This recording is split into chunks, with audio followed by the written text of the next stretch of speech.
नमस्कार दोस्तों, ईश्वर सदैव आपका भला करे और आपकी झोलियाँ ईश्वर के आशीर्वाद से, उसकी दया से, उसकी रहमतों से हमेशा भरी रहे। तो दोस्तों, आज बात करेंगे देवोत्थान एकादशी, जिसे देव उठावनी एकादशी भी कहा जाता है। इसके बारे में देखिए, ये जो एकादशी होती है, माना जाता है कि सभी एकादशियों में सबसे ज़्यादा जो महत्व होता है वो देवोत्थान एकादशी अर्थात देव उठावनी एकादशी का ही होता है। माना जाता है कि जब देवशयनी एकादशी पे जब भगवान हरि विष्णु 4 मास के लिए सो जाते हैं, जब उसके बाद वो जिस दिन अपने निद्रा से जागते हैं, वो दिन अपने आप में ही बहुत भाग्यशाली हो जाता है। और देखिए, अगर ज्योतिष की बात की जाए तो बहुत सारे लोग इस दिन अबूझा साया होता है। मतलब आप कोई विशेष काम करना चाहते हैं, विवाह इत्यादि कोई भी मांगलिक कार्य भी करना चाहते हैं, तो आप वो इस दिन अवश्य कर सकते हैं। बहुत ही शुभ और भाग्यशाली दिन इसे माना जाता है। देखिए, आषाढ़ मास के शुक्ल पक्ष की एकादशी तिथि में भगवान श्री हरि विष्णु निद्रा में चले जाते हैं, उसे देवशयनी एकादशी कहते हैं। और जिस दिन प्रभु निद्रा से जागते हैं उसे देवोत्थान एकादशी, देव उठावनी या प्रबोधिनी एकादशी भी कहते हैं। कार्तिक मास के शुक्ल पक्ष की जो ये एकादशी का बहुत ही शुभ दिन होता है, जिस दिन भगवान विष्णु अपने निद्रा से जागते हैं। तो इस वीडियो में आज हम विशेष व्रत कथाएं जो देवोत्थान एकादशी की हैं, पौराणिक कथाएं, एक नहीं वरन 3 कथाएं, उन सभी को इस वीडियो में बताएंगे। इसका महत्व और क्या इसका पूजन का समय रहेगा, क्या इसकी विधि रहेगी, कौन सा शुभ समय पारण करेगा, वो सब कुछ इस वीडियो में बताएंगे। तो अंत तक हमारे वीडियो के साथ जुड़े रहें। और यदि आपने हमारे चैनल को पहली बार आप देख रहे हैं तो हमारे चैनल को लाइक करें और सब्सक्राइब अवश्य करें।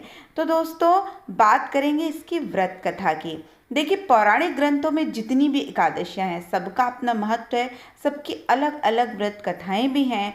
लेकिन कुछ एकादशी विशेष रूप से भाग्यशाली होती है और उसी भाग्यशाली एकादशियों में एक प्रमुख एकादशी है कार्तिक शुक्ल पक्ष की एकादशी, जिसे हम देवोत्थान एकादशी भी कहते हैं। और इसकी 3 प्रसिद्ध पौराणिक कथाएं हैं। तो जो पहली पौराणिक कथा है उसके अनुसार एक बार की बात है कि माता लक्ष्मी भगवान श्री हरि विष्णु से कहा कि प्रभु, आप या तो दिन रात जागते रहते हैं या फिर लाखों करोड़ों वर्ष तक सोते रहते हैं और सृष्टि का भी विनाश कर डालते हैं। इसलिए हे नाथ, आपको हर साल नियमित रूप से निद्रा लेनी चाहिए। तब श्री हरि बोले कि देवी, आप ठीक कहती हैं। मेरे जागने का सबसे अधिक कष्ट आपको ही सहन करना पड़ता है और आपको क्षण भर के लिए भी मेरी सेवा करने से फुर्सत नहीं मिलती है। आपके कथनानुसार मैं अब से प्रतिवर्ष वर्षा ऋतु में 4 मास के लिए शयन करूंगा, ताकि आपको और समस्त देवताओं को कुछ अवकाश मिले। मेरी यह निद्रा अल्पकालीन एवं प्रलयकारी महानिद्रा कहलाएगी। मेरी इस निद्रा के दौरान जो भी भक्त भावनापूर्वक मेरी सेवा करेंगे और मेरे शयन व जागरण को उत्सव के रूप में मनाते हुए विधि पूर्वक व्रत, उपवास व दान पुण्य करेंगे, उनके यहाँ मैं आपके साथ सदैव निवास करूँगा। इसके अलावा एक दूसरी बड़ी पौराणिक कथा है जो हमारे देश में बहुत प्रचलित है। उसके अनुसार एक बार की बात है कि एक बहुत ही धर्म पुण्य करने वाले राजा हुआ करते थे, लेकिन धर्म का बहुत अधिक दिखावा करते थे। एक बार तो अपनी प्रजा के साथ जबरदस्ती भी किया करते थे। एकादशी पर किसी भी घर में अन्न पकाना तो दूर, दुकानों पर अन्न बेचने तक की मनाही कर दी थी। एक बार एक व्यक्ति उनके यहाँ नौकरी के लिए आया। राजा ने उसके सामने प्रश्न रखा कि वह जो भी खाने को देगा उसे उसी का आहार करना होगा। वैसे तो राजा जो कहता था वो प्रजा को मानना ही पड़ता था। फिर इस शख्स को तो रोजगार की भी सख्त जरूरत थी, इसलिए उसने हामी भर दी। अब वह मन लगाकर काम करता था। राजा भी उसके काम से प्रभावित था, इसलिए उसे ठीक ठाक भोजन भी मिलता था।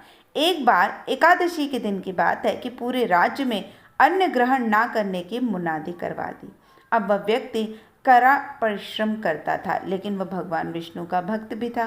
परंतु उपवास करना और साथ ही साथ शारीरिक श्रम करना भी, दोनों चीज एक साथ करना उसके बस की बात नहीं थी। एकादशी के दिन राजा ने उसे फलाहार करने को कहा, तो उसने अन्न की मांग की। अब राजा ने उससे कहा कि जो मैं तुम्हें दे रहा हूँ उसी को ग्रहण करना पड़ेगा। तुम्हें इसी शर्त पर यहाँ रखा था। पर उसने कहा, महाराज आप चाहें और कुछ भी कहें पर भूख मुझसे बर्दाश्त नहीं होती। तब राजा ने उसके काम को देखते हुए उसे अन्न दे दिया। अब वह नित्य की तरह नदी किनारे जाकर अपना भोजन बनाकर भगवान का आवाहन करता है और भोग लगाने को कहता है। भगवान प्रकट हुए, उसके साथ भोजन कर कर अंतर्ध्यान हो गए। 15 दिन बाद फिर एकादशी का व्रत आया।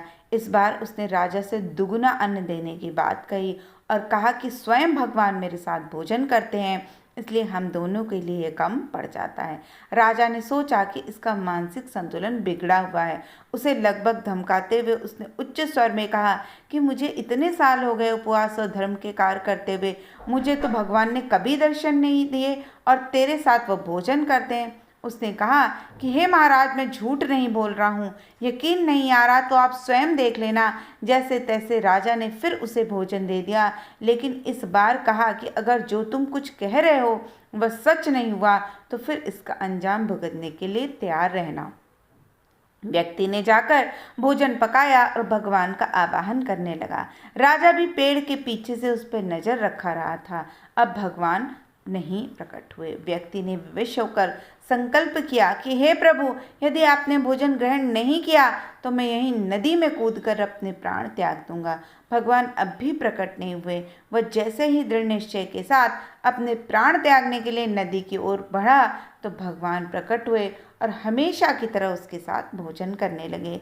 इस सारे घटनाक्रम को देखकर राजा को समझ में आ गया कि ये सब भगवान की माया है। वो मुझे समझाने की कोशिश कर रहे थे कि सच्ची श्रद्धा से किया गया धर्म पुण्य ही फलदायी होता है। और इसके बाद राजा भी सच्ची श्रद्धा से भगवान भक्ति में लीन हो गया और अंतकाल में मोक्ष को प्राप्त हुआ। अद्भुत कथा है जो ये बताती है कि निश्चित रूप से हमें दिखावे, पाखंड, आडंबर को छोड़कर मन से प्रभु का ध्यान करना चाहिए। और जो भी व्यक्ति ईश्वर का सच्चे मन से, शुद्ध कर्म और विचारों से ईश्वर का ध्यान करता है, ईश्वर भी उसका पूर्ण साथ देते हैं। अब एक जो और विशेष पौराणिक कथा है एकादशी की, खासकर देखिए देवोत्थान एकादशी की, वो मैं आपको बताती हूँ। एक बार की बात है कि एक राजा था। वो बहुत ही पुण्यात्मा थे और श्री हरि के सच्चे भक्त थे। प्रजा सुख से रहती थी। एक बार भगवान ने उनकी परीक्षा लेने का विचार बनाया और एक सुंदर स्त्री का वेश धारण करके जिस सड़क से राजा का गुजरना होता था वहीं बैठ गए। अब उधर से गुजरते हुए जब राजा की नज़रें उस स्त्री पे पड़ी तो उसे देखते ही रह गए। उन्होंने अपने सड़क पर होने का कारण पूछा तो स्त्री बने नारायण ने कहा कि वह निराश्रित है, उसका कोई नहीं बचा। तब राजा ने उसे अपनी रानी बनाने को कहा। जब राजा को अपने जाल में फंसता देखकर उसने कहा कि आप रानी तो मैं बन जाऊंगी, लेकिन आपको अपनी राज की बागडोर मेरे हाथ में सौंपनी होगी और जो मैं कहूँगी वही खाना पड़ेगा। रूप के आकर्षण में राजा की आंखें बंद हो चुकी थी और गर्दन थी कि हाँ में ही हिलती जा रही थी। राजा उसे अपने राजमहल में ले आए। अगले ही दिन एकादशी का व्रत था। नई रानी ने आदेश दिया कि जैसे रोज अन्न का व्यापार और आहार होता है, एकादशी को वैसा ही हो। राजमहल में मांसाहारी भोजन बनवाकर राजा के सामने प्रस्तुत किया। अब राजा ने कहा कि आज एकादशी है और इस दिन मैं भगवान विष्णु की भक्ति में लीन रहता हूँ। उपवास के दौरान केवल फलाहार ही रखता हूँ। अब रानी ने राजा को अपने वचन की याद दिलाई। रानी ने कहा कि मैं आपको सिर्फ एक शर्त पे ही ऐसा करने दे सकती हूँ। मरता क्या न करता। राजा ने रानी की शर्त बताने को कहा तो उसने कहा कि बदले में मुझे आपके बेटे का सर चाहिए। अब राजा ने कहा कि मैं बड़ी रानी से सलाह लेने के बाद ही आपको कुछ कह पाऊंगा। अपने धर्म पे आन खड़े हुए संकट के बारे में जब राजा ने बड़ी रानी को यह सब बताया तो उसने कहा कि भगवान ने चाहा तो पुत्र और मिल जाएगा, लेकिन अपना धर्म भ्रष्ट कर दिया तो फिर कहीं कोई ठोर नहीं। रानी रोने लगी। तभी शिकार खेल कर लौटे राजकुमार ने अपनी माता से रोने का कारण पूछा। उसने सारा वृतांत अपने बेटे को भी कह सुनाया। पिता की धर्म की रक्षा के लिए लड़का भी बलिदान देने के लिए तैयार हो गया। अब धर्म को लेकर पूरे परिवार को निष्ठा को देखते हुए भगवान श्री हरि भी अपने वास्तविक रूप में आए और राजा से वर मांगने को कहा। तो राजा ने कहा कि प्रभु, आपका दिया हुआ सब कुछ है, बस हमारा उद्धार करें। तब अपने राजपाट की बागडोर पुत्र के हाथों में सौंपकर वह भगवान विष्णु के साथ बैकुंठ को प्रस्थान कर गए। तो देखिए, जो विशेष कथाएं हैं वो तो हमें यही बताती हैं कि अपने धर्म का पालन करें और ईश्वर का जो ध्यान है, भजन है, उनका जो मनन है वो सच्ची भक्ति से, श्रद्धा से करें तो ईश्वर आपको अवश्य मिल जाएंगे। इस दिन का जो विशेष पूजन करने का जो विशेष विधान है वो देव उठावनी एकादशी के दिन भगवान श्री हरि के शालिग्राम रूप का जो विवाह है वो तुलसी देवी के साथ किया जाता है। तुलसी देवी को विष्णु प्रिया भी कहा जाता है। मान्यता है कि जब श्री हरि जागते हैं तो वो पहली प्रार्थना हरि वल्लभा तुलसी की ही सुनते हैं। दरअसल यहाँ तुलसी के माध्यम से ही श्री हरि का आवाहन किया जाता है। अपने जीवन को उल्लासमय बनाने और परमानंद की प्राप्ति के लिए तुलसी विवाह का आयोजन किया जाता है। मान्यता तो यह भी है कि जिन दंपतियों की संतान नहीं होती उन्हें एक बार तुलसी का विवाह कर कन्यादान अवश्य करना चाहिए। असल में तुलसी को जड़ रूप होने का श्राप मिला था, जिसकी अलग अलग पौराणिक कथाएं भी मिलती हैं। देखिए, इस दिन करना क्या है। इस दिन सूर्योदय से पूर्व उठकर सर्वप्रथम नित्य क्रिया से निपटकर स्नान आदि करके स्वच्छ हो जाएं। किसी पवित्र धार्मिक तीर्थ स्थल, नदी, सरोवर, कुएं पे जाकर यदि आप स्नान करते हैं तो वो ज़्यादा ही उत्तम माना जाता है। लेकिन चूंकि इसमें कोरोना का समय चल रहा है तो आप अपने घर में भी अपने जो नहाने का जल है उसमें किसी भी पवित्र नदी का जल डाल दें और अपने हाथ में थोड़ा सा जल लेकर संकल्प करें कि आप पूरे दिन आप भगवान विष्णु का स्मरण करेंगे, पूजा पाठ करेंगे, सात्विक विचार रखेंगे, किसी का अहित करने के बारे में नहीं सोचेंगे। उसके बाद सूर्योदय के समय आप सूर्यदेव को जल का अर्घ दें। उसके बाद संध्या काल में शालिग्राम रूप में भगवान श्री हरि का पूजन किया जाता है। इसी दिन तुलसी विवाह भी संपन्न किया जाता है और रात्रि में भगवान का जागरण भी किया जाता है। व्रत का जो पारण होता है वह द्वादशी अर्थात दूसरे दिन किया जाता है।